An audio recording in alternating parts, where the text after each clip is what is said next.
प्यारे विद्यार्थियों, पिछले क्लास में आप लोग नॉर्मलिटी देखे थे।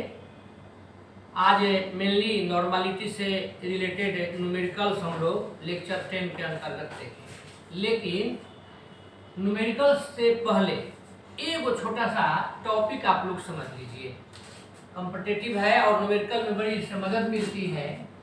वह है नॉर्मलिटी और मोलरिटी में रिलेशन। ध्यान से देखना है इसको। देखिए, रिलेशन बिटवीन नॉर्मलिटी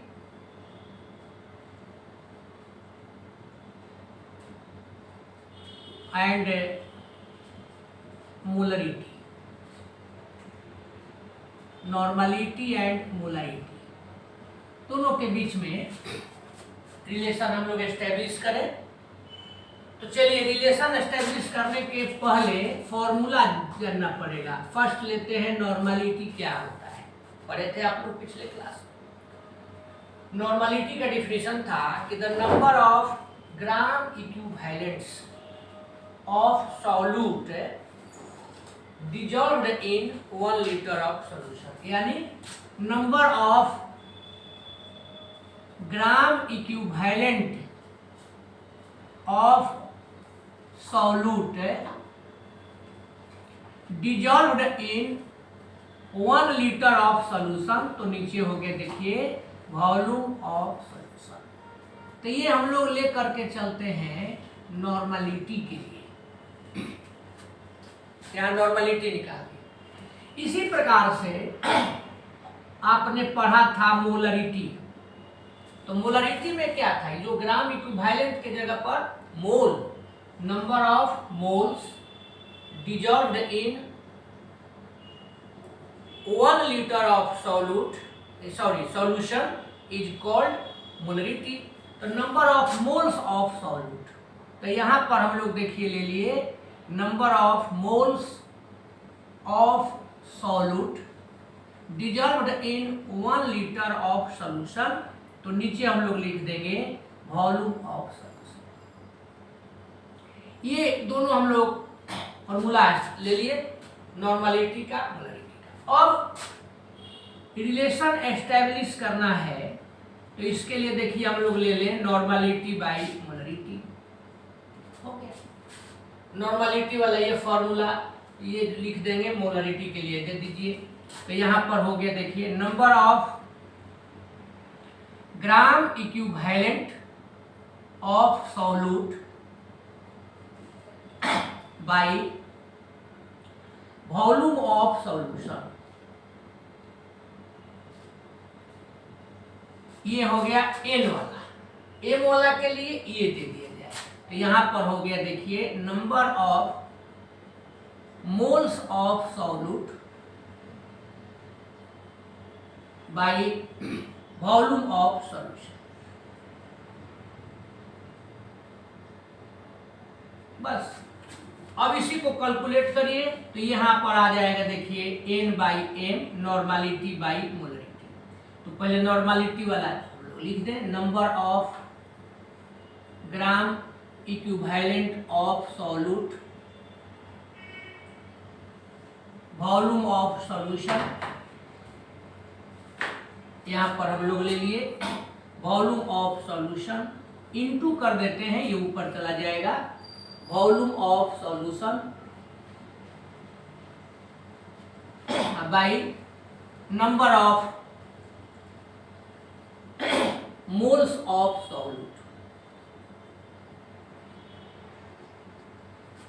अब वॉल्यूम ऑफ सॉल्यूशन से volume of solution calculate cancel हो गया, और number of gram equivalent of solute और number of moles of solute बच गया।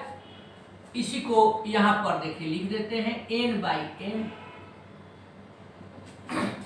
ऊपर में लिख दिए number of gram equivalents by number of moles of solute. नीचे भी लिख देंगे हम लोग ऑफ सॉल्यूट।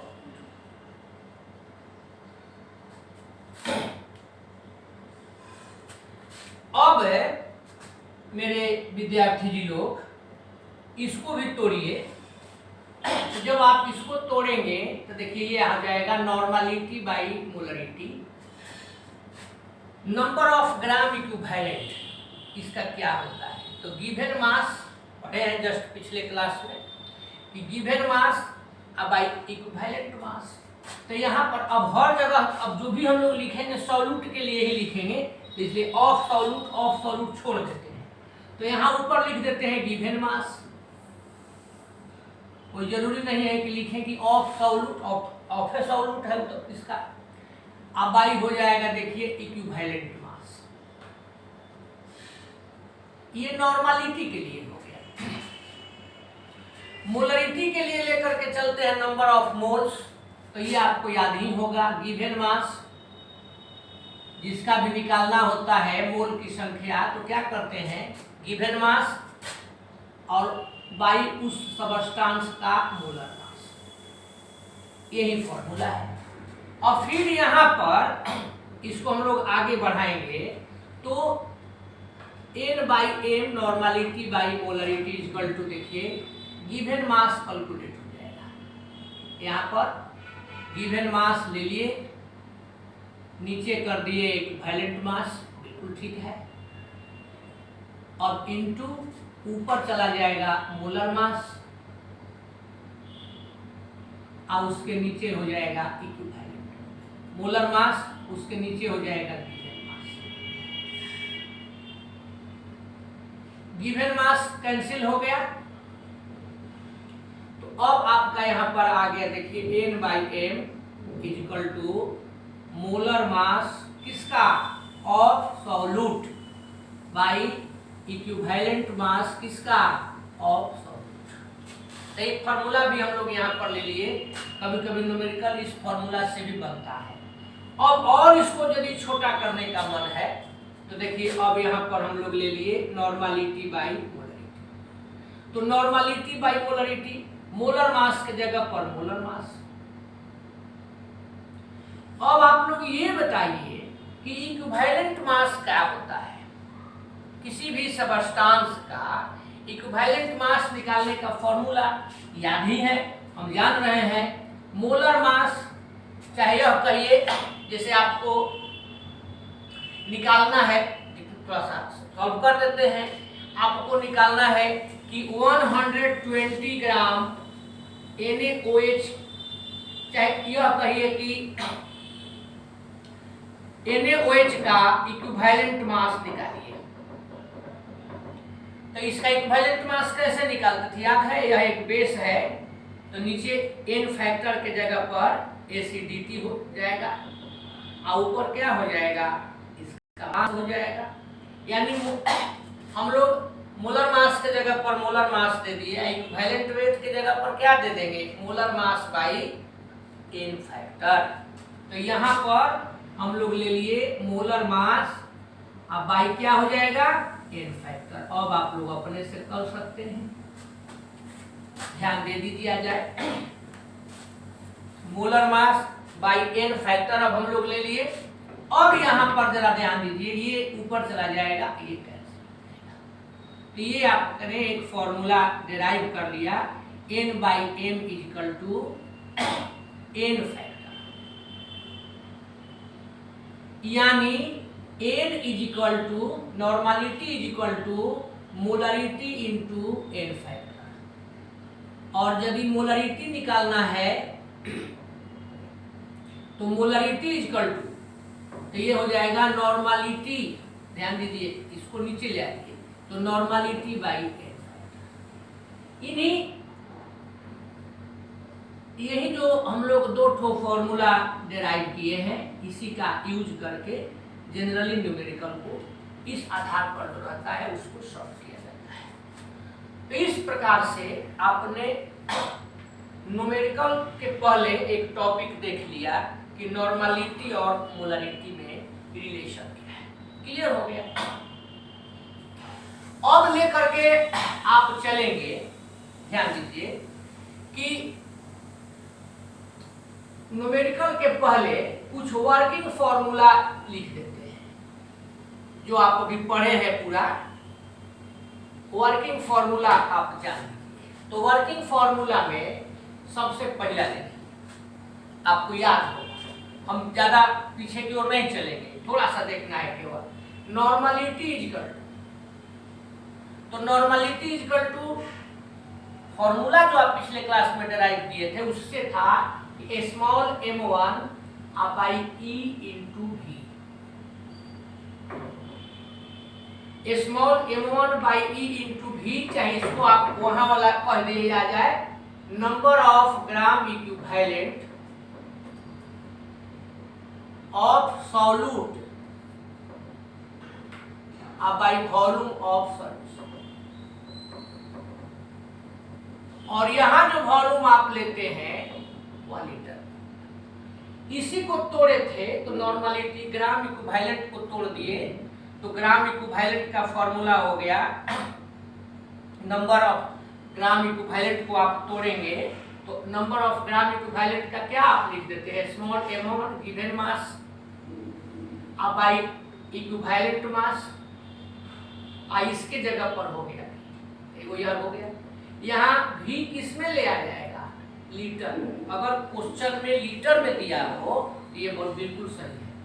अगर क्वेश्चन में लीटर नहीं हो, सीसी हो, तो उसको लीटर में बदल के बना सकते हैं, या फॉर्मूला को ही हम लीटर में कन्वर्ट कर देते हैं। तो फॉर्मूला को जब आप लीटर में कन्वर्ट करते हैं, मिली लीटर में फॉर्मूला में ही बदल देते हैं, तो यहाँ इंटू 1000 हो जाएगा बाई ई इंटू। अगर लीटर में है तो ये फॉर्मूला, अगर सीसी में चाहे मिली लीटर में है तो ये फॉर्मूला यहाँ पर देना पड़ेगा, यहाँ लिख देते हैं, कोई जरूरत नहीं होता है लिखना इन मिली लीटर। ये आप नॉर्मलिटी निकालने के लिए दे दी। अब देखिए नॉर्मलिटी से ही कभी कभी पूछ देता है कि सॉल्यूट का चाहे जो सबस्टांस उसमें लिया गया है उसका वेट क्या होगा, यानी m1 वेट ऑफ सॉल्यूट चाहे मास ऑफ सॉल्यूट उसमें जो डाला गया है तो वह क्या है, देखिए m1 है, तो यह हो जाएगा m1 is equal to n into E into V, फिर एक देखिए हो गया m1 is equal to n into E into V by 1000। आप लोग और समझ रहे होंगे, लीटर में है तो ये फॉर्मूला यहाँ लीटर समझने के लिए दे दिए, और सीसी में है तो चाहे मिलीलीटर में है तो ये फॉर्मूला, इससे आपको मोलेकुलर वेट निकल जाएगा।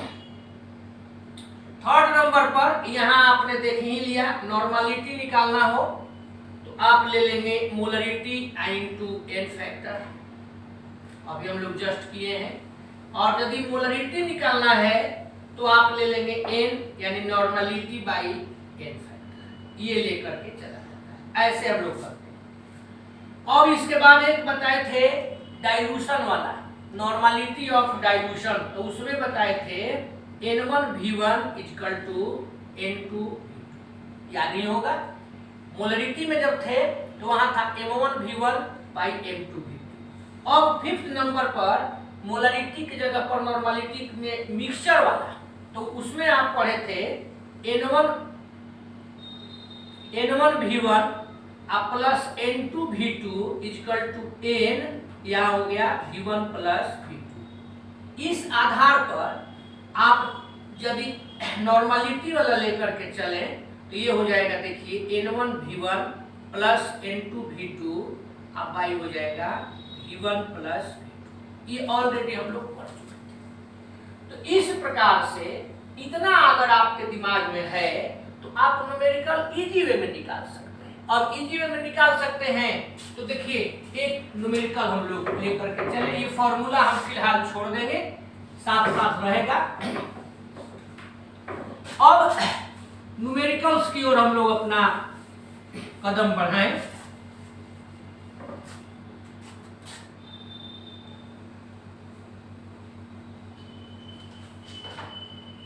न्यूमेरिकल्स में देखिए ध्यान से, फर्स्ट न्यूमेरिकल है, if 10 gram of NaOH is dissolved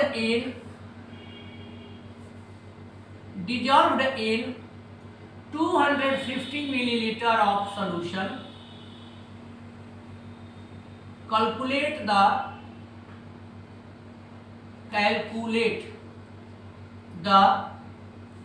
normality and molarity of the solution। M लेकर के चल रहा है, याद होगा, बताए थे। सबसे पहला काम क्या होता है, तो जिसको आप ज्ञात करना चाहते हैं उसका फॉर्मूला दिमाग में लाइए, लिखिए। तो यहां पर देखिए हम लोगों को नॉर्मलिटी निकालना है, तो यहां एन लिख दिए। ये नॉर्मलिटी निकालते समय ये ध्यान दीजिए कि सॉल्यूशन किस रूप में है, तो मिलीलीटर में है। अब दो काम, अगर आप मिलीलीटर को चाहे तो लीटर में बदल दें, तो यदि मिलीलीटर को लीटर में बदलेंगे तो ये फॉर्मूला, और लीटर को नहीं, लीटर में नहीं बदल के डायरेक्ट छोड़ेंगे तो ये फॉर्मूला तो हम यही ले लेते हैं। m equal to m1 into 1000 by e into v। बस, न्यूमेरिकल मत बनाइए, न्यूमेरिकल के साथ एंजॉय कीजिए, न्यूमेरिकल बन जाएगा। और न्यूमेरिकल बनाने के चक्कर में रहिएगा, दिमाग पर आपको टेंस डालिएगा, तनाव होगा तो नहीं बनेगा। कुछ नहीं करना है, तो रिलैक्स मूड में बनाना है। देखिए m, अब आपको ये 3 गो वैल्यू चाहिए। तो m1 क्या है, तो m1 के बारे में आप जानते हैं, गिवन मास ऑफ सॉल्यूट है, दिस इज 10 ग्राम। तो यहाँ m1 equal to 10 gram. E और V चाहिए, V यहाँ पर कितना दिया है, तो देखिए रहे हैं 250 मिलीलीटर, तो ये आपका हो गया 250 मिलीलीटर। और आपको E मतलब इक्विवेलेंट वेट, इसमें क्या है, तो NaOH है सॉल्यूट के रूप में, तो यहाँ NaOH का इक्विवेलेंट वेट आप लोग जानते ही हैं, अभी जस्ट बताया है। मोलर मास इसका ले लिए, तो इसका हो जाएगा, देखिए सोडियम का 23 प्लस ऑक्सीजन का 16, हाइड्रोजन का 1, ऐड कर दिए 40, तो इसका मोलर मास हो गया 40 ग्राम पर मोल। यह एक बेस है, तो इसका एसिडिटी OH एगो है, तो एक होगा यानी n फैक्टर 1, तो ये आप कैलकुलेट कर दिया, तो इसका इक्विवेलेंट वेट हो गया। अब आप इसी को रख करके यहाँ पर सेट कर दीजिए। ध्यान दीजिए, स्मॉल m1 के जगह पर आपने 10 रख दिया, इंटू 1000 कर दिए, इक्विवेलेंट वेट में आपने 40 कर दिया, अब वॉल्यूम 250। अब यहां से इसको हटा दिए, ये हो गया 40 और ये 1 टाइम्स 1, तो नॉर्मलिटी 1 मन करे तो आप इक्विवेलेंट यूनिट दे दीजिए, ग्राम इक्विवेलेंट पर लीटर। और ग्राम इक्विवेलेंट पर लीटर नहीं लिखते तो केवल n भी लिख देते, हो गया नॉर्मलिटी कैलकुलेट हो। मोलरिटी, अब मोलरिटी को ज्ञात करने का 2 उपाय है। एक है कि मोलरिटी इक्वल टू आपने फॉर्मूला लिखा था small m1 by m1 into v, याद ही होगा। तो इसको लेकर के जब आप चलिएगा तो कैलकुलेशन ज्यादा लंबा होगा। तो आप अभी पढ़े हैं कि यदि नॉर्मलिटी मालूम हो, देखिए नॉर्मलिटी यहाँ पर हो गया, अगर नॉर्मलिटी मालूम हो तो मोलरिटी निकल जाएगा m बाई n फैक्टर। तो इसी हिसाब से निकाल दीजिए, देयरफॉर यहाँ पर लिख देते हैं, therefore molarity equal to n by n factor. केवल जानकारी के लिए लिख दिए, फॉर्मूला की यहाँ पर कोई जरूरत नहीं थी। n 40 है, n कितना है 1 है, और बाई n फैक्टर,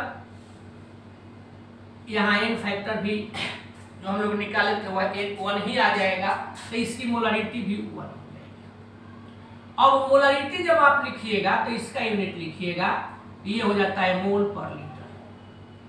तो इस प्रकार से नॉर्मलिटी और मोलरिटी दोनों हम लोग को, कहीं कोई दिक्कत हो तो कहा जाए, इसी तरह से पढ़ना है। अब सेकंड प्रॉब्लम हम लेते हैं, इफ 10 ग्राम ऑफ H2SO4, देखिए क्वेश्चन नंबर, अब इसी को 2 कर देते हैं, ध्यान दे दीजिए, यही हो गया question number 2। 10 gram of H2SO4 is dissolved in 250 milliliter of solution, calculate normality and molarity. तो ये भी बन जाएगा, केवल अब यहाँ आपका चेंज हो जाएगा। देखिए M1 10 ग्राम है, V आप देखिए रहे इतना है। अब यहाँ H2SO4 का आपको निकालना होगा, ध्यान रखिए।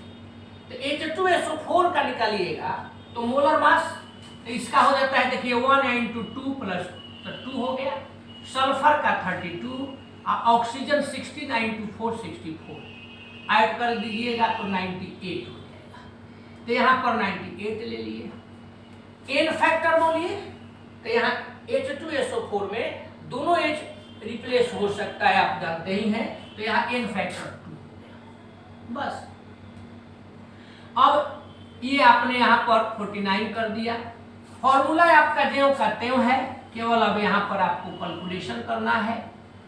M1 तो 10 I × 1000 बाई E लेते हैं 49 और V लेते हैं 250। ये आपका देखिए कैंसिल हो गया, ये यहाँ पर 40 हो गया, यानी इसका आ गया 40/49। इसी को कैलकुलेट कर देना है। 40/49 को देखिए 0 पॉइंट, ये हो जाएगा 400। अब आप 400 को 49 से डिवाइड कीजिए, तो अब जितना आप लेकर के चले 8 टाइम्स ले जाइए।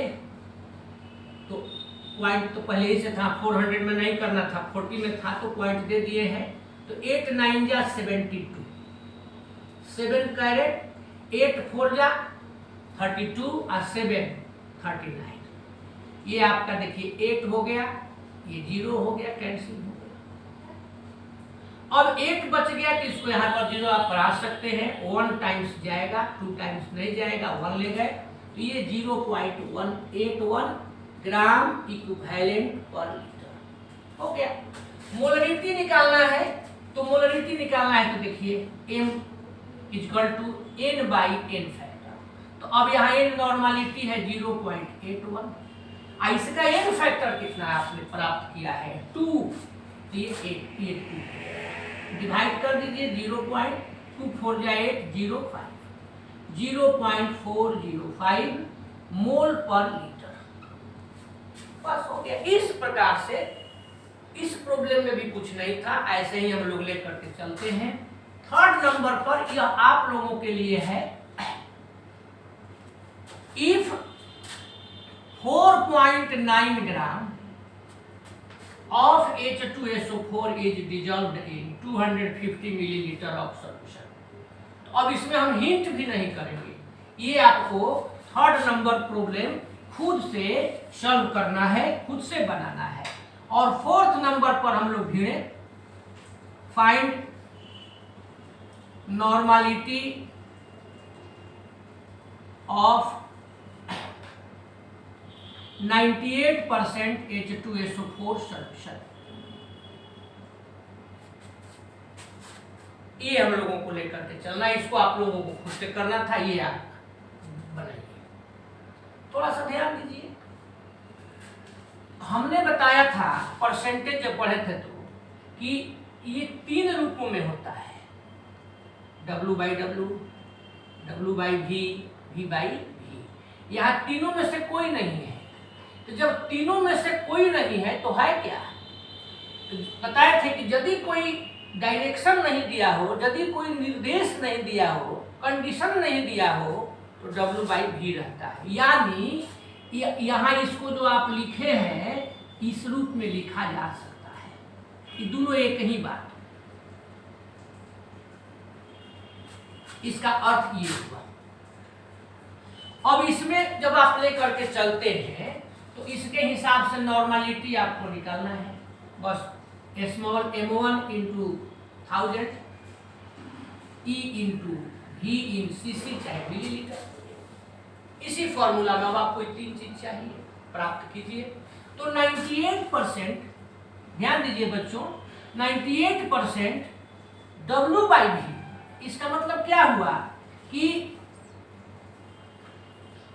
मास ऑफ सॉल्यूट के रूप में यहाँ H2SO4 है, आइए हम लोग स्मॉल m1 कहते हैं, ये दिया हुआ है 98 ग्राम। वॉल्यूम ऑफ सॉल्यूशन ये हम लोग भी मान लेते हैं, कितना हो जाएगा 100 मिलीलीटर। देखिए क्लियर हो रहा है ना, ये दोनों हम लोग क्लियर कर दिए। अब आपको क्या चाहिए, तो अब M1 आपने दे दिया, V आपने दे दिया, अब आपको क्या चाहिए, इक्विवेलेंट वेट किसका, H2SO। अभी जस्ट निकाले थे, इसका मोलर मास 98, N फैक्टर 2, तो यहाँ पर 49। बस कैलकुलेशन कीजिए। पहला जो सवाल था मिला जुला के वही हम कर दिए हैं। स्मॉल m1 तो 98 हो जाएगा इंटू 1000, ई इक्विवेलेंट वेट, तो इक्विवेलेंट वेट 49, भी वॉल्यूम 100 मिलीलीटर, ये कैंसिल हो गया, 10 हो जाएगा। आइए देखिए 2 टाइम्स कॉम 20 ग्राम इक्विवेलेंट पर लीटर। तो इस प्रकार से हम लोग यह न्यूमेरिकल भी देख लिए फोर्थ। अब चलते हैं फिफ्थ न्यूमेरिकल की तरफ। एक बार इसमें जो थर्ड छोड़े थे उसको ट्राई कीजिए, फिर फोर्थ की ओर, फिफ्थ की ओर चलते हैं। चलिए आगे हम लोग बढ़े। एकदम अब 2-3 गो केवल प्रॉब्लम दिए हैं आप लोगों के लिए, हल्का हिंट करके हम बढ़ जाते हैं, जरूरत पड़ेगी तो बना भी देंगे। देखिए, calculate the normality of A solution containing 100 gram NaOH in 1 litre of solution. अब इस फिफ्थ नंबर क्वेश्चन को आप दो तरीका से बना सकते हैं, ध्यान दीजिए। कहता है कि 100 ग्राम NaOH, तो M1 फिफ्थ बना रहे हैं। देखिए M1 is equal to 100 gram, 1 litre solution तो V is equal to 1 litre. आप नॉर्मलिटी निकालना है तो इक्विवेलेंट वेट चाहिए, तो इक्विवेलेंट वेट इसका हो गया 40, आधे है, मालूम है, बनाए हैं अभी, M1 by E into V। तो आपने M1 के जगह पर 100 रख दिया, E के जगह पर 40 रख दिए, V के जगह पर 1 रख दिए। तो इससे आपका हो जाएगा, ये कैंसिल हो गया, ये आपका हो गया 5, ये हो गया 2, 5 बाई 2 2.5 नॉर्मलिटी है। एक ये फॉर्मूला है। अगला फॉर्मूला है कि आप इसमें हम ऐड कर देते हैं। यहां पर देखिए बच्चों, यहां हम लोग निकाले हैं कि normality is equal to M1 by E into V। अब normality is equal to M1 by V के जगह पर हम लोग याद होगा लिखे थे ग्राम पर लीटर, रिलेशन पढ़ा दिए थे, तो ग्राम पर लीटर बाई ग्राम, इस दोनों के जगह पर ग्राम पर लीटर ई हो जाएगा नीचे यहाँ पर। यानी अगर आपको इस हिसाब से चले तो gram per litre equal to normality into equivalent mass. यानी अगर आपको नॉर्मलिटी निकालना है तो ये फॉर्मूला लिख देंगे तब हो जाएगा। तो अब देखिए इस फॉर्मूला से जब आप लेते हैं तो नॉर्मलिटी इज इक्वल टू, सब लिखने की जरूरत नहीं है, ग्राम per litre by equivalent. 1 litre में 100 ग्राम जब डिजॉल्व है, मतलब ग्राम पर लीटर 100 हो गया, तो 100 बाई इक्विवेलेंट वेट, ये आपने 40 प्राप्त किया है, ये कैंसिल हो गया। तो ये दोनों फॉर्मूला हो गया, दोनों इजी है, लेकिन अगर हमको निकालना हो इस फॉर्मूला को लेकर के चलेंगे ज्यादा इजी है। तो इस प्रकार से हम लोग सॉल्व करते हैं। नॉर्मलिटी है, इसका यूनिट हम लोग दे सकते हैं। तो ये फिफ्थ क्वेश्चन हम बना तो दिए, लेकिन आप पॉज करके इसको बना लीजिएगा। अब चलते हैं देखिए सिक्स्थ में, ध्यान दीजिए। Calculate the normality of following solutions. 1 litre HCl solution contains 0.5 gram equivalent HCl। अब यहाँ पर नंबर ऑफ ग्राम इक्विवेलेंट दिया हुआ है, number of gram equivalent by volume of solution. तो number of gram equivalent 0.5 by volume of solution 1, इसका answer हो जाएगा 0.5 N। नॉर्मलिटी निकल गया। यहां पर आप इसको बना रहे हैं, ग्राम इक्विवेलेंट दिया हुआ है, तो फिर यही फॉर्मूला आप लेकर के चलिएगा ग्राम इक्विवेलेंट। तो इस तरह से दोनों क्वेश्चन हम लोग सॉल्व कर दिए, दोनों का आंसर सेम हो गया। इसमें चले, calculate the normality of 10% V में W by V NaOH solution. ये जस्ट आपका फोर्थ नंबर जो हम प्रॉब्लम बताए थे उससे वही है, केवल NaOH हो गया है वहाँ 98% H2SO4 दिए थे, वहाँ 98% H2SO4 के जगह पर 10% NaOH हो गया। सेम है, इसमें कोई मेहनत नहीं। अब जरा ध्यान दीजिए, यहाँ पर कह रहा है कि calculate the normality of 10% W/W NaOH solution. अगर ये लाइन हम लोग नहीं पढ़े तो ये प्रॉब्लम सॉल्व करने में परेशानी हो सकती है। तो इसमें थोड़ा सा एक नया चीज दिया हुआ है इजी, लेकिन नया चीज दिया हुआ है, तो इसको हम देख लेते हैं, बाकी सबको मिटा देते हैं।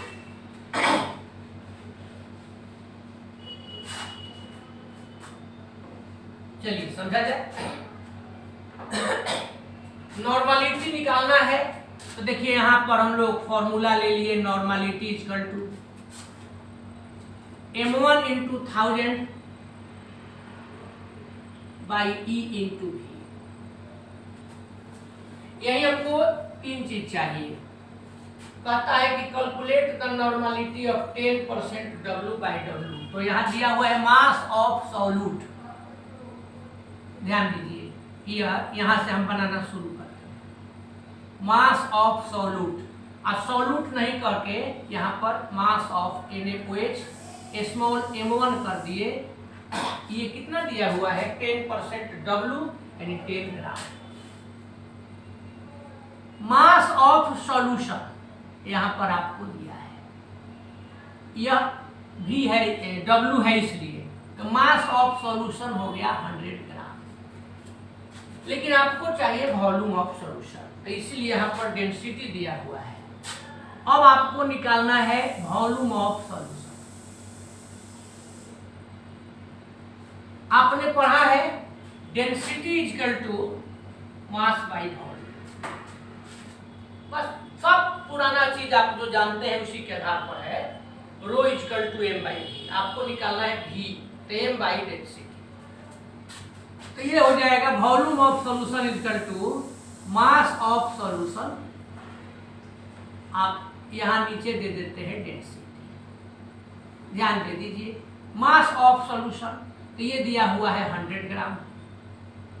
डेंसिटी तो यहाँ पर दिया हुआ है 1.1, चाहे इसको 1.2 भी कर सकते हैं, 1.2 ले लेते हैं, तो 1.2 ग्राम पर मिलीलीटर। प्रॉब्लम में 1.2 हम लोग ऐड कर दिए 1.1। अब देखिए ग्राम से ग्राम कैंसिल हो जाएगा, तो ये हो जाएगा 100/1.2 है तो 12 बाई 10, तो यहाँ कर दिए मिलीलीटर, यानी 100 नहीं 10, यानी ये आपका हो गया 1000/12 मिलीलीटर। ये हम लोग ले लिए volume of solution. Mass of solution आपका complete, mass of solute NaOH m1 मिल गया। वॉल्यूम ऑफ सॉल्यूशन इसको V से आप लिखे थे, जरूरत नहीं है लिखने की, V ब्रैकेट में जानकारी के लिए दे दिए। अब आपको निकालना है इक्विवेलेंट वेट E किसका, NaOH।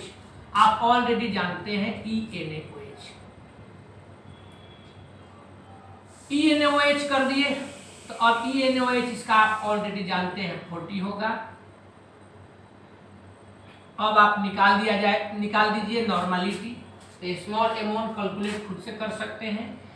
स्मॉल m1 इज देखिए 10 gram into 1000, equivalent weight E, और यह है 1000/2, इक्विवेलेंट वेट की जगह पर 40, और यह है V, तो 1000/12, यहाँ 1000 कर दिए, ऊपर 12, ये कैंसिल, ये निकल गया 4 3 जा 12। तो यहाँ पर नॉर्मलिटी 3 ग्राम इक्विवेलेंट पर लीटर। ऐसे करके ये दिया रहता है। तो हम लोग अब दो चीज बच रहा है, कौन कौन? तो एक बच रहा है वेट निकालने का, जो हम लोग फॉर्मूला लिए थे। ऐसे तो ये भी बच रहा है, लेकिन मुख्य रूप से आज हम लोग 2 इस पर देखेंगे। वेट निकालने वाला देखेंगे, और वेट निकालने वाला के साथ साथ अभी जो आप शुरू में रिलेशन पढ़े थे, उस रिलेशन से रिलेटेड प्रॉब्लम भी देखेंगे इस पर। यानी सेकेंड और थर्ड फार्मूला के आधार पर फिलहाल आपको न्यूमेरिकल हम लोग आपको नेक्स्ट दिया जाएगा। तो पहले इसको हम लोग कंप्लीट कर ले, फिर आगे चलते हैं। प्रॉब्लम नंबर 9 को फाइंड कीजिए आप लोग। इसमें देखिए कहता है कि calculate the amount of oxalic acid required to prepare 250 millilitre N/10 oxalic acid solution. तो सबसे पहले आप ये जानिए कि ऑक्जेलिक एसिड का फॉर्मूला क्या होता है।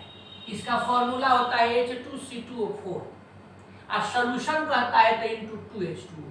तो यहाँ ऑक्जेलिक एसिड को लेकर के चला जाएगा H2C2O4 इंटू 2H2O।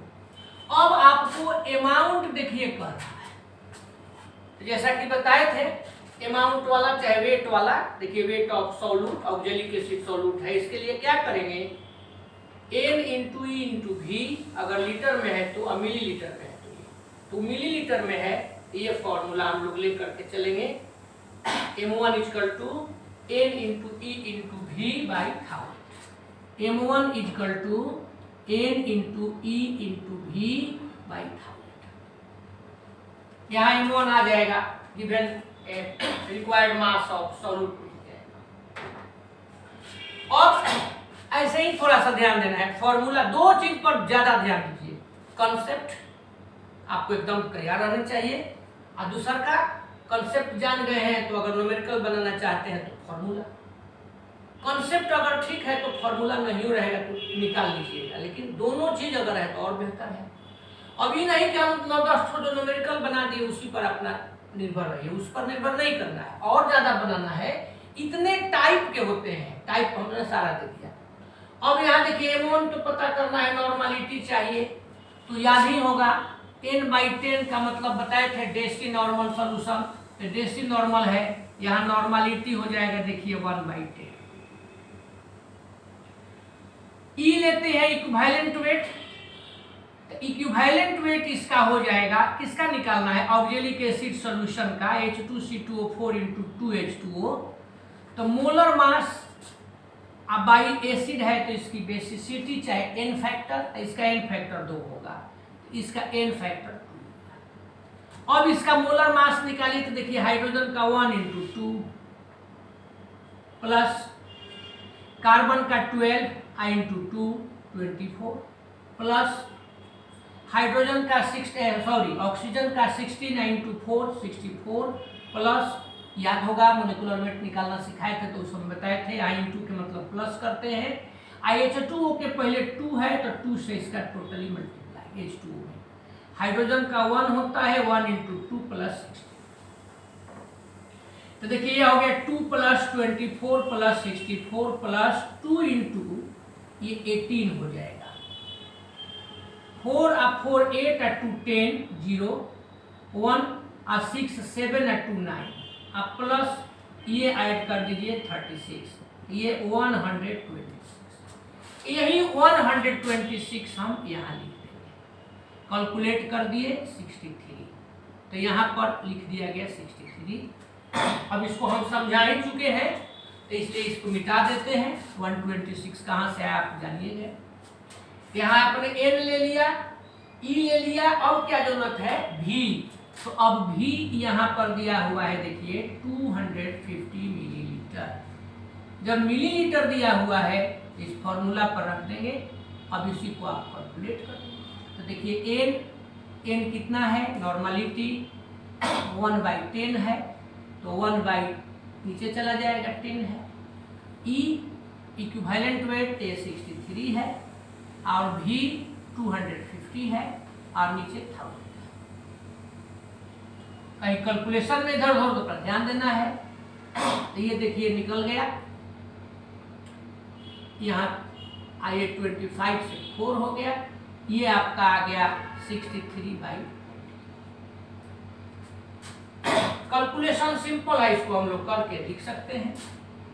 ये आपका हो गया 1 पॉइंट निकाल दिए 40, तो 63 में से तो 23 हो गया, डेसिमल दे दिए 230 हो गया, 5 टाइम्स लेकर के चले गए 200, अब 30 बच गया मतलब 300 हो गया, तो 7 टाइम्स और 5 टाइम्स, इतना ग्राम M1 आ गया। ऐसे हम लोग अमाउंट को कैलकुलेट करते हैं। यहाँ जरा ध्यान दीजिए, अमाउंट वाला का कैलकुलेशन सेकेंड फॉर्मूला आपको जो दिए थे वो लास्ट है। अब इसमें आपको जरा ध्यान देना है, कहता है कि calculate the mass of sodium acetate. 50-100 millilitre solution है, यहाँ देखिए V हो गया 500 मिलीलीटर है। और जरा ध्यान दीजिएगा बच्चों, यहाँ पर दिया हुआ है 0.375 मोलर एक्वस सोल्यूशन, मतलब मोलरिटी। यहाँ मोलरिटी दिया हुआ है 0.375। आपको नॉर्मलिटी लेना होगा तब आगे बढ़िएगा, तो खैर इसको रोकते हैं, यहाँ समझाते हैं थोड़ी देर में। यहाँ अब दिया हुआ है मोलर मास, तो मोलर मास को आप कैसे लिखते थे, यहाँ मोलर मास ऑफ है सोडियम एसीटेट दिया हुआ है, तो मोलर मास हम लोग लेकर के चलेंगे जहां जरूरत होगी। आपको निकालना है गिवन मास M1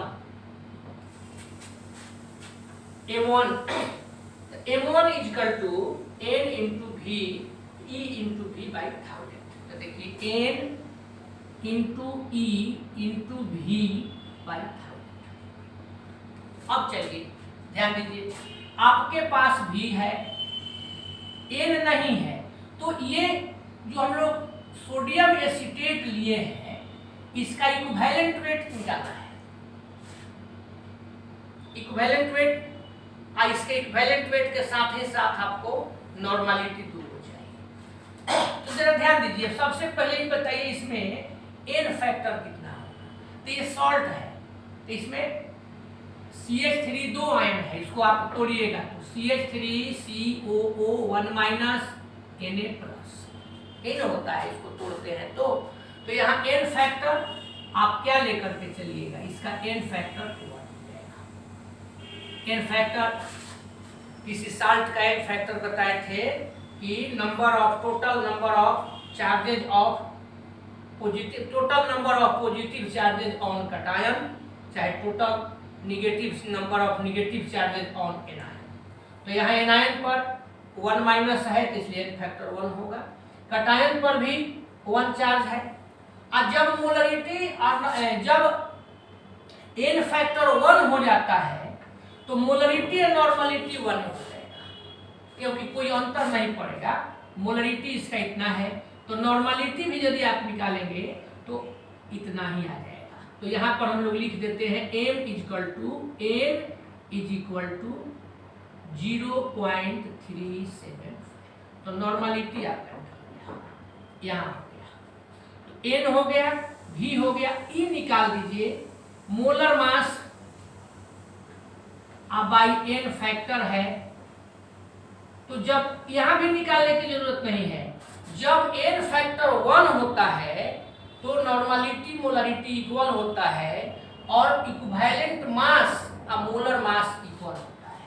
तो अब डायरेक्ट भी यदि हम तो लिख दिए फॉर्मूला, लेकिन आप चाहते तो इसका डायरेक्ट भी निकाल सकते थे कि E भी इसका इतना ही हो जाएगा। तो इसका E हो जाएगा जो आपका मोलर मास होगा। तो मोलर मास इसका कितना दिया हुआ है 82.024। बस अब आप इसको कैलकुलेट करिए। एक छोटा सा सवाल छोड़ देते हैं, इतना तो थोड़ा बहुत आप लोगों को करना ही चाहिए, तो इसको कीजिए। अब कुछ ज्यादा नहीं है, घबराना नहीं है, बस केवल इस फॉर्मूला से रिलेटेड सवाल आप पूछेंगे। चलते हैं आगे, देखिए प्रॉब्लम नंबर 11 की तरफ ध्यान देते चलना है। प्रॉब्लम नंबर देखिए यहाँ 11 हम लिख देते हैं कि find the molarity of 0.2N sulphuric acid solution. बस चलिए अब इसको कैसे बनाइएगा। Find the molarity of 0.2N H2SO4 solution. देखिए मोलरिटी, यहाँ फॉर्मूला है आप लोग देखिए रहे हैं, नॉर्मलिटी बाई एन फैक्टर। तो यहाँ पर आपको निकालना है मोलरिटी, एम लिख देते हैं, नॉर्मलिटी बाई एन फैक्टर। चलिए अब कुछ काम में नहीं है, यहाँ ही बताइए कि नॉर्मलिटी कितनी है। तो नॉर्मलिटी कितनी है 0.28। वाह बहुत अच्छा 0.2। एन फैक्टर जी महाराज क्या होंगे,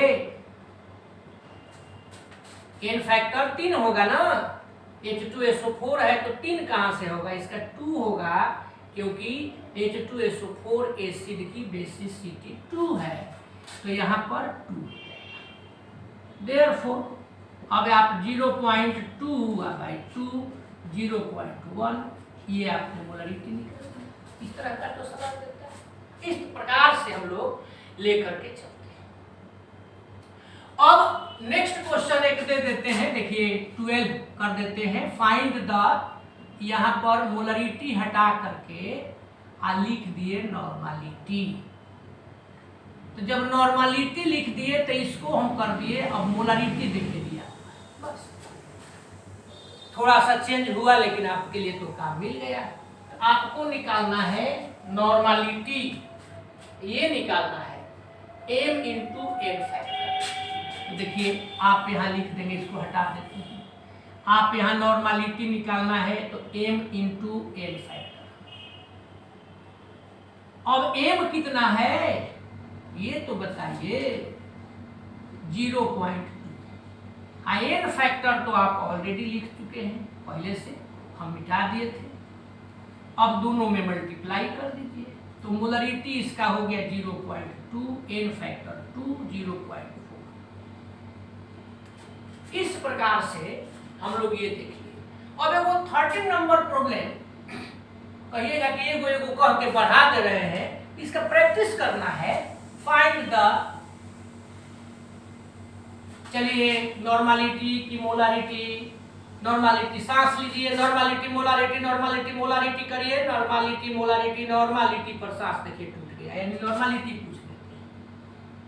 मोलारिटी पर सांस रुकता, सांस रुकता, क्रम रुकता तो उसको पूछ देते। तो find the normality of 0.2m H3PO3 solution. नया आगे देखिए। तो चलिए इसको हम बनाएंगे नहीं, केवल एन फैक्टर आप बता दीजिए।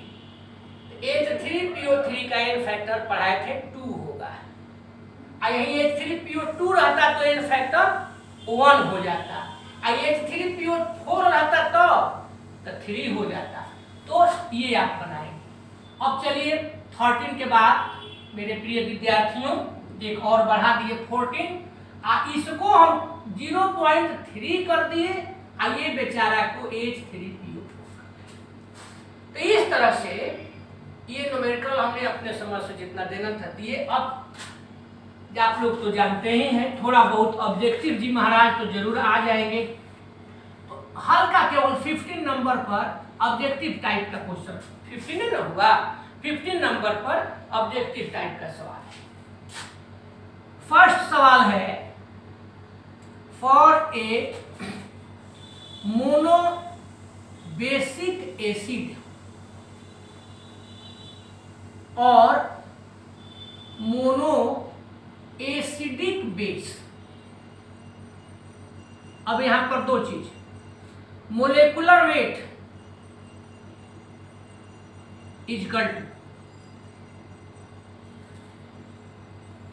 Into normality. आप मोलरिटी लिखे हैं और नॉर्मलिटी, इस दोनों में क्या रिलेशन है, मोनो एसिडिक और मोनो बेसिक में।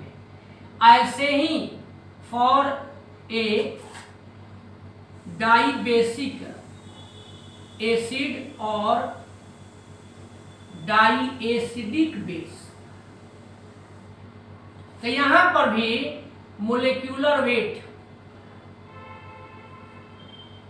अब की बार इक्विवेलेंट वेट क्या हो जाएगा, इक्विवेलेंट वेट यहां पर भी इक्विवेलेंट वाला ही कर देते हैं, दोनों क्लियर हो जाएगा इससे। अब मोलरिटी और नॉर्मलिटी में क्या होगा, लास्ट फॉर ए ट्राई, जैसे मोनो था, ट्राई बेसिक एसिड और ट्राइएसिडिक बेस। तो यहां पर जब आप लेकर के चलते हैं तो इसमें आप बता देंगे मोलेकुलर वेट और इक्विवेलेंट वेट का रिलेशन, मोलरिटी और नॉर्मलिटी का रिलेशन, बस। तो ऐसे तो आप जानते हैं, लेकिन देख लीजिए, जब मोनो बेसिक रहेगा चाहे मोनो एसिडिक रहेगा तो उसका n फैक्टर 1 होगा। आप मोलेकुलर वेट और इक्विवेलेंट वेट दोनों एक बराबर हो जाएगा। तो molecular weight is equal to केवल E रहेगा, यानी यहाँ 1 रहेगा, 1 लिखा नहीं जाता है, तो molecular weight is equal to equivalent weight हो जाएगा। किसी भी मोनो बेसिक एसिड का या मोनो एसिडिक बेस का molecular weight equivalent weight same होता है। अब मोलरिटी, मोलेकुलर वेट और इक्विवेलेंट वेट सेम होता है तो ठीक है, तो मोलरिटी और नॉर्मलिटी भी सेम होगा, क्योंकि molarity is equal to n by n factor और normality is equal to m into n factor, n 1 है। तो यहाँ molecular weight is equal to equivalent weight 1 लिख सकते हैं, छोड़ सकते हैं, molarity m is equal to n 1 के चाहिए।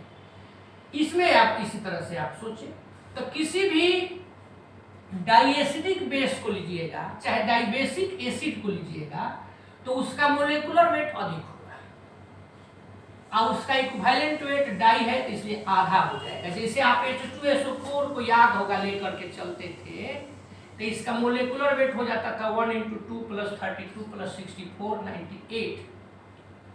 और इसका इक्विवेलेंट वेट क्या होता था, molecular weight by n factor 2।